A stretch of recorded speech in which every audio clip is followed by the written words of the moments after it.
22장 사랑하는 내 형제요 아버지이신 여러분, 나에 대해 미리 결론을 내리기 전에 지금부터 내가 하는 말을 잘 들어주십시오.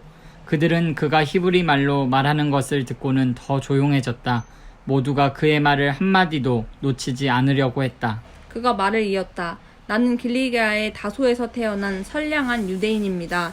여기 예루살렘에서 교육받았고 랍비 가말리엘의 엄격한 지도 아래 우리 종교의 전통을 철저히 배웠습니다. 그리고 지금 여러분처럼 나도 항상 열정적으로 하나님 편에 있었습니다. 나는 이 도와 관련된 사람이면 누구나 추적하고 맹렬히 공격해서 하나님을 위해 죽일 준비가 되어 있었습니다. 나는 남자든 여자든 가리지 않고 가는 곳마다 그들을 잡아들여 감옥에 가두었습니다. 대제사장이나 최고의회의 누구에게나 물어보면 그 사실을 확인할 수 있습니다. 그들 모두가 나를 잘 알고 있었습니다. 그러다가 나는 예수를 따르는 이들을 추적하고 체포하려고 우리 형제들이 있는 다마스쿠스로 떠났습니다. 나는 그들을 예루살렘으로 데려와서 형을 받게 하는 권한이 부여된 공문서를 가지고 있었습니다. 정오쯤 다마스쿠스 외곽에 이르렀을 때 하늘에서 눈부신 빛이 강하게 비쳤습니다. 나는 바닥에 쓰러졌고 시야가 흐려졌습니다. 그때 한 음성이 들렸습니다. 사울아, 사울아, 왜 나를 해치려고 하느냐? 나는 주님 누구십니까? 하고 물었습니다. 나는 내가 핍박하는 나사렛 예수다 하고 그분이 말씀하셨습니다. 동료들은 그 빛은 보았으나 그 대화는 듣지 못했습니다. 그래서 나는 주님, 이제 제가 어떻게 해야 합니까? 하고 물었습니다. 그분은 일어나서 다마스쿠스로 들어가거라. 앞으로 내가 해야 할 일을 말해줄 사람이 거기에 있다고 말씀하셨습니다. 그래서 우리는 다마스쿠스로 들어갔습니다. 내가 처음 계획한 것과는 전혀 다른 모습으로 그 성에 들어간 것입니다. 나는 눈이 멀어 볼 수 없었기 때문에 동료들이 내 손을 잡고 데리고 들어가야 했습니다. 바로 그때 아나니아를 만났습니다. 그는 우리의 율법을 잘 지키기로 소문난 사람입니다. 이것은 다마스쿠스 유대인 공동체가 다 동의하는 사실입니다. 그가 와서 내 어깨에 손을 얹고 눈을 들어보시오 하고 말했습니다. 내가 눈을 들었는데 어느새 나는 그의 눈을 똑바로 쳐다볼 수 있었습니다. 다시 보게 된 것입니다.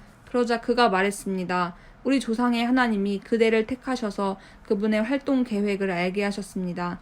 그대는 의롭고 죄 없으신 분을 실제로 배웠고 그분의 말씀을 들었습니다. 이제 그대는 만나는 모든 사람에게 그대가 보고 들은 것을 증거하는 핵심 증인이 될 것입니다. 그러니 망설이지 말고 일어나 세례를 받으십시오. 죄를 깨끗이 씻어내고 하나님과 직접 사귀십시오. 정말로 아나니아가 말한 대로 되었습니다.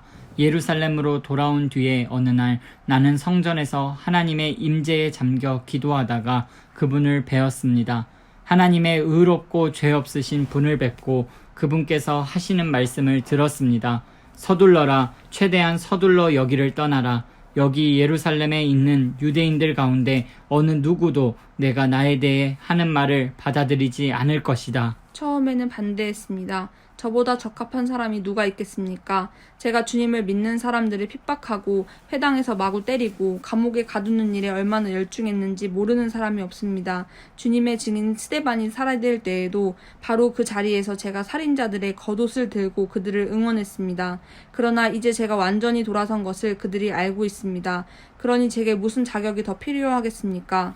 그러나 그분은 이유를 묻지 말고 가거라. 내가 너를 멀리 이방인들에게로 보내겠다고 말씀하셨습니다. 모여있던 사람들이 집중해서 듣다가 갑자기 소리를 질렀다. 저자를 죽여라. 버러지 같은 놈이다. 밟아버려라. 그들은 주먹을 휘둘렀다. 욕설이 쏟아졌다. 그때 지휘관이 끼어들어 바울을 병령으로 데려가라고 명령했다. 지휘관도 잔뜩 화가 치밀었다. 그는 이 일의 진상을 규명하기 위해 바울을 고문하고 신문하기로 결심했다. 그가 무슨 일을 저질러서 이런 폭력을 유발했는지 알아내고자 한 것이다. 그들이 그의 사지를 가죽끈으로 묶어 채찍질할 준비를 하는데 바울이 거기 서 있던 백부장에게 말했다. 공정한 재판도 없이 로마 시민을 고문하다니 이게 법에 맞는 일입니까? 백부장이 그 말을 듣고 곧장 지휘관에게 갔다. 도대체 무슨 일을 하신 겁니까? 이 사람은 로마 시민입니다. 지휘관이 돌아와서 신문을 맡았다. 내가 들은 말이 사실이오? 당신이 로마 시민이오?